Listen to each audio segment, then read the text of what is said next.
On a tous connu ça, ce sentiment d'être face à une montagne, une tâche qui nous paraît immense, et la motivation, elle est partie en vacances.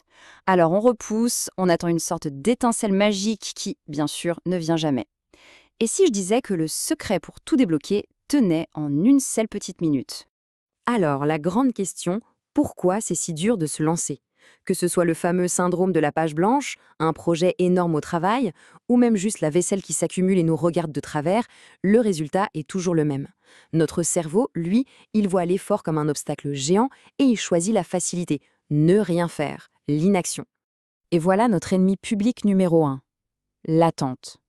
On a cette croyance, ancrée en nous, qu'il faut d'abord sentir l'envie pour pouvoir agir. On attend l'inspiration, que la météo soit parfaite, que les planètes s'alignent. Mais en réalité, cette attente est un véritable piège qui nous paralyse. Et si, depuis le début, on avait tout compris à l'envers? Et voici la clé qui change absolument toute la perspective. Ce n'est pas la motivation qui déclenche l'action, c'est l'inverse. Une toute petite action, même minuscule, suffit à créer un petit sentiment d'accomplissement, et c'est ce sentiment-là qui vient nourrir notre motivation et nous donne envie de continuer. C'est un cercle vertueux, tout simplement. D'accord, mais alors, comment on met en route cette machine? Voilà le plan d'attaque. D'abord, on va bien identifier l'ennui, l'attente. Ensuite, on va plonger dans la fameuse règle de la minute, puis on verra comment créer une routine automatique. On parlera aussi de la puissance des raccourcis, pour finir sur le grand secret, comment, concrètement, on lance le mouvement. On passe à notre premier outil, et c'est sans doute le plus simple et pourtant le plus puissant. C'est la règle de la minute. C'est une technique géniale, conçue pour tromper notre cerveau et contourner sa résistance naturelle au démarrage. Le principe est d'une simplicité désarmante. Si une tâche semble impossible à commencer, on s'engage à la faire, mais pour une seule minute, c'est tout. L'enjeu devient tellement faible, tellement ridicule, que le cerveau n'a plus aucune raison de protester. Franchement, une minute, c'est plus facile de le faire que de perdre son temps à argumenter avec soi-même pour ne pas le faire. Et ça s'applique à absolument tout. Au lieu de penser « je dois écrire tout ce rapport », on se dit « ok, j'écris juste une seule phrase ». Plutôt que « il faut que je range toute la cuisine », on passe à « je nettoie juste le plan de travail ». Le but, c'est de rendre le point de départ si facile que ce serait absurde de ne pas le faire.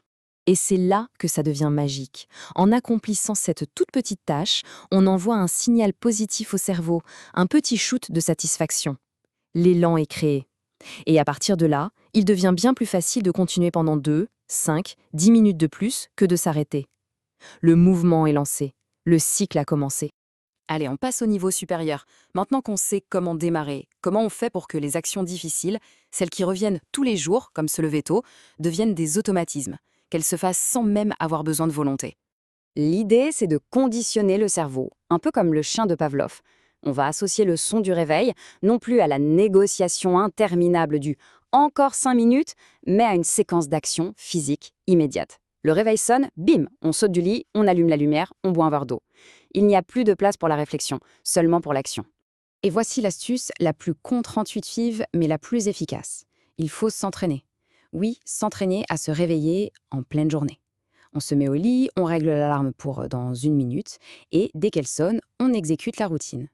En répétant ce geste plusieurs fois, on crée une véritable mémoire musculaire. Le matin, ce n'est plus la volonté qui nous lève, c'est un réflexe. Ce principe de réduire l'effort pour démarrer, ça ne marche pas que pour les habitudes. Ça peut aussi révolutionner notre manière d'apprendre. Au lieu de s'acharner pendant des heures, comment on peut maîtriser une nouvelle compétence de façon beaucoup plus intelligente?